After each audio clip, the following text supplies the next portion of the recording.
Идиофонични инструменти според Тимко Чичаковски.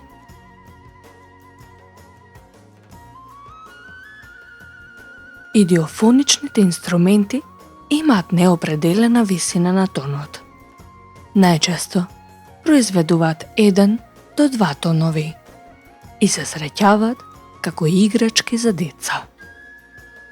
Тие се опишуваат како детски инструменти, кои децата и овчарите ги изработувале на пролет од врбова кора, кога гранката е полна со сок и кората лесно се одвојува од дрвото. Тоа се воедно и првите народни инструменти, заедно со свирките што ги правеле од орлови перја. Оваа група на инструменти може да се подели во две групи. Инструменти со најавувачка функција и инструменти со порака.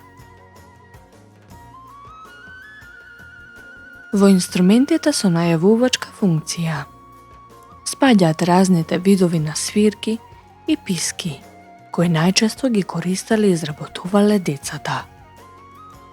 Тоа се писките од врба, наречени тороле, славече, писките од жито, чкртало, потоа разните ѕвонци и клопотарци кои се прикачувале на животните, но исто така ги користеле и луѓето при обредните поворки, како џамалари, мечкари, ешкари, бабари, суроваскари и слично.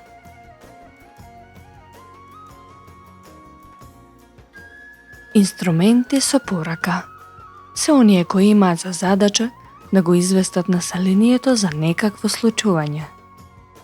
Во дамнешно време познати се луѓето протугери, кои одејќи по улиците удирале на барабан и го известувале народот за разните случувања во нивното населено место.